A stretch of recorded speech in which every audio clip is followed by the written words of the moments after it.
Distintas maneras de entender la ética. Obviamente la ética dice relación al buen y al mal comportamiento. Mal comportamiento significa que impide el auténtico desarrollo de la persona humana en sociedad. Y buen comportamiento implica un comportamiento, un estilo que ayuda a la auténtica realización. Es una manera de aproximarse a la ética. Pero hay otra manera de aproximarse a la ética, y es yendo al significado original de la palabra. La palabra ethos viene del griego y es muy antigua, es precristiana. El griego, a través de los acentos, una palabra puede tener dos significados.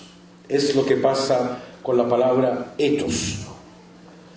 Ethos tenía dos significados: costumbre y morada.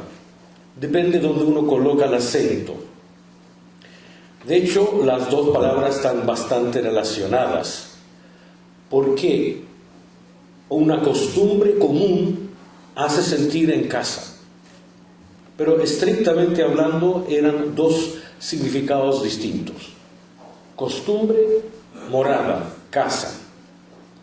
Con el paso del tiempo, el segundo significado llegó a ser hábito, es decir, yo en cuanto casa para mí mismo, se podría decir mismidad hoy en día. Entonces hubo tres significados: costumbre, casa, hogar y hábito, talante, lo que a mí me distingue del otro. Cuando llega la cultura latina, romana, el latín no tiene acentos, por lo tanto tuvieron que optar por uno de los tres significados, y se optó por el significado de costumbre, que en latín es mos, y de ahí viene moral. Hasta el día de hoy se habla de moral y costumbres. Aquí está la raíz. La desventaja fue que se perdió el sentido original de talante, de aquello que a mí me distingue de otro, de un estilo de vida. Entonces, si volvemos al sentido original y originario, se puede decir que el desafío de la ética es construir hogar. La ética pretende construir un discurso mediante la propuesta del universo de sentidos, ideales, valores, que haga posible y viable, habitable, la condición humana en la sociedad. Esa es la ética. La ética pretende presentar aquellas condiciones necesarias para que todo ser humano se siente en su casa, en su hogar, en el mundo. Pero también, y no menos importante, que cada uno se siente en su casa consigo mismo, porque eso están muy relacionados. Entonces, es hacer del mundo un hogar, de la sociedad un hogar donde todos caben, y a la vez que uno sea un hogar para sí mismo, porque a veces se proyectan la falta de paz, la falta de armonía interior hacia el exterior. Hablamos de una sociedad violenta, se nos olvida que nosotros también somos violentos. Entonces, la ética asume ese desafío de crear hogar, hogar para todos y hogar para uno mismo. Ahora voy a tocar rápidamente, por supuesto, 4 puntos. El ethos cristianos, que tiene una particularidad, el nuevo enfoque metodológico, el discernimiento y el método. hay distintos etos, hay distintos estilos de vida, hay distintos ideales, distintos valores. Se distingue un etos de otro según la clave, según la motivación principal. Ahora bien, el pensamiento cristiano da una particularidad al etos cristiano. Y esa particularidad se centra en que el elemento clave no es una idea, tampoco un ideal, sino una persona. Para el cristiano, Jesús de Nazaret, que nació en Nazaret, fue proclamado como el mismo Dios. Entonces, la ética cristiana, por eso que se llama cristiana, tiene como centro y motivación personal a una persona, a Jesucristo. Por lo tanto, la ética cristiana básicamente es coherencia, consecuencia entre lo que se cree y cómo se comporta uno. No sé si queda claro eso. Es muy importante que el etos cristianos no se distingue por sus normas, sino básicamente por una experiencia que llega a ser fundante. Ahora, en cuanto al método, el método en todas las ciencias es muy importante. Como bien saben, la palabra método viene de dos palabras griegas, metá, hacia, y odos, camino. ¿Qué significa un método? Un método significa un camino trazado para poder conseguir un resultado deseado. En cualquier ciencia, ¿qué es un método? Un camino para que yo pueda conseguir algo que deseo. En el caso de la ética, el método es cómo llego yo a formular un juicio ético. ¿Cómo llego yo a decir que algo es justo o injusto, bueno o malo? Ahora, en cuanto a método, básicamente en la ética ha habido dos métodos tradicionales, lo que se llama deontología y lo que se llama teleología. Ambas palabras también vienen del griego. Hay algunos que dicen lo importante es tener normas claras y después ver la situación si corresponde o no corresponde a la norma. Si no corresponde a la norma, es malo. Entonces, es la aplicación de la norma independiente de la situación. Matar es malo, punto. Hay otro método que se llama teleología, que depende de las consecuencias de un acto. Más que aplicar una norma, dicen, a ver, ese acto que usted hizo, ¿cuáles son las consecuencias? ¿Han hecho daño? ¿No han hecho daño? Son dos vertientes que ha habido hasta ahora en la ética. Ahora, obviamente, tienen matices. Ninguno de los métodos es totalmente puro en sí, porque a fin de cuentas, para poder decir que una consecuencia es mala o buena, tú necesitas alguna axiología en la cabeza. Y lo mismo la deontología. Tú puedes decir, matar es malo. Sin embargo, si es por defenderme cuando alguien me está asaltando y sin querer, para defenderme, yo mato al otro, nadie va a decir que yo soy un asesino. ¿Ok? Pero son matices. Ahora bien, yo creo que hoy en día hay un tercer método que se llama el método del discernimiento.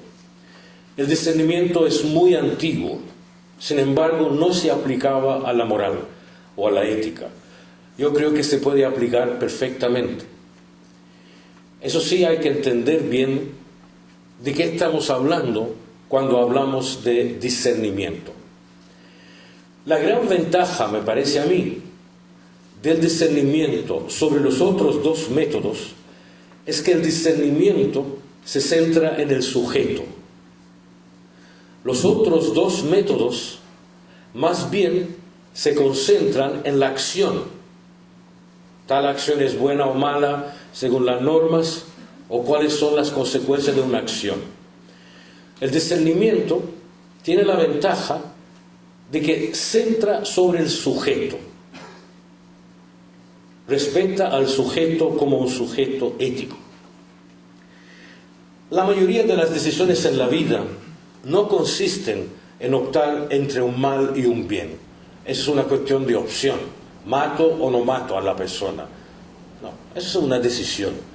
El discernimiento más bien es cuando hay realidades grises, donde no está muy claro qué significa hacer bien o mal en una situación concreta.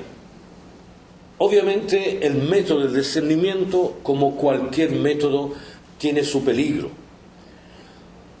El método deontológico tiene el peligro del legalismo. Lo importante es cumplir la ley y uno se olvida que hay personas detrás. Obviamente el peligro del discernimiento es el autoengaño. Puedo confundir lo que es correcto con lo que a mí me conviene. Es cierto eso. Pero cualquier método, y eso es muy importante, no hay que absolutizar.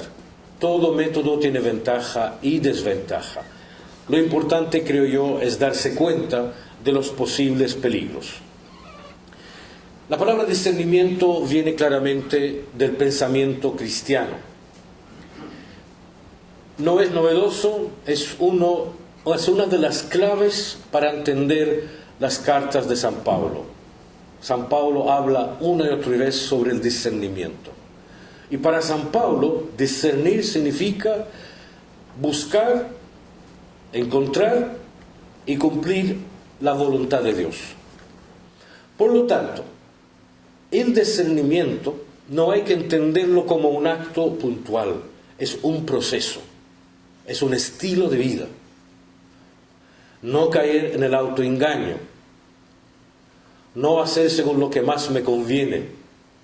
Por lo tanto, la pregunta es, ¿qué haría cualquiera en mi lugar para tratar de objetivar? Y como dice John Rawls, su famoso libro Teoría de la Justicia, dice, para ser aún más justo, yo tengo que asumir en una situación a aquella persona que está la más desventajada. Y entonces sería aún más objetivo. En cualquier situación uno puede ponerse en un lugar u otro. Entonces, para ser más ético, más humano, yo tengo que colocarme en la situación de aquel que tiene menos ventajas. Y ahí aseguro de que no es mi conveniencia. Es un método, cada uno verá cuál método lo deja más tranquilo. Yo creo que el método del discernimiento tiene la ventaja de asumir principios, asumir la pedagogía de las normas, centrarse en el sujeto, que al final, porque a veces yo actué mal porque me dijeron que eso es malo. Ese es de niño chico. Yo actué mal porque estoy consciente de las consecuencias. O yo actué así, pudiendo actuar así, pero es que la verdad, a corto plazo no tengo alternativa. Yo creo que es más hacerse responsable sin echar la culpa a nadie. Termino con eso. Es la gran discusión entre lo ideal y lo real. Hoy en día estamos viviendo una época muy pragmática. Y ser idealista llegó a ser una ofensa. Te dicen, no, que tú eres idealista, no eres práctico. ¿Cómo cambia? En los años 60, si alguien no era idealista, era amarillo. Es decir, éramos idealistas. Hoy en día, han pasado 40 años, si no eres práctico, dicen, es pérdida de tiempo. Yo creo que la tensión entre ideal y real hay que mantenerla. No solo hay que mantenerla, es muy sana. Porque si se olvida el mundo de los ideales, nos colocamos como esclavos frente a la realidad. Es decir, al final es la realidad que manda. Es que todo el mundo lo hace. Es que eso no se puede cambiar. La capacidad de soñar, es la capacidad ética más importante del ser humano. Es muy importante no dejar de soñar. Los cambios solo vendrán no de gente práctica, sino de gente que es capaz de soñar. Estamos viviendo una situación en el mundo actual bastante compleja, pero también cabe mucha creatividad que no estamos usando. Obviamente hoy en día muchos modelos, muchos paradigmas no dan para más. Pero en vez de quedarnos deprimidos, etc., comenzamos a crear. Es posible crear. Y hoy en día hay un malestar de la sociedad muy fuerte. Lo que hace falta es encauzar creativamente ese malestar. El gran problema, a mi manera de ver, es que hoy en día el malestar ciudadano no está encontrando instituciones públicas apropiadas porque han perdido credibilidad. Sin embargo, si no encontramos cauces institucionales, vamos a quedarnos en la queja. Es muy importante crear. Hoy en día se da más importancia a la sociedad civil. Cada país, cada cultura tiene que encontrar esa creatividad. Pero yo creo que esa tensión entre lo ideal y real es muy sana. Lo importante es no ser idealista sin tener en cuenta la realidad, pues eso no sirve para nada. Tampoco al revés, no ser realista y olvidarse de lo ideal.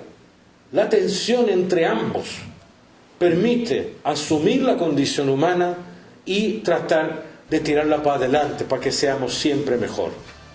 Lo importante es que esta tensión no degenere en un sentimiento de culpabilidad estéril y paralizante, sino en un pronunciado sentido de responsabilidad. Muchas gracias.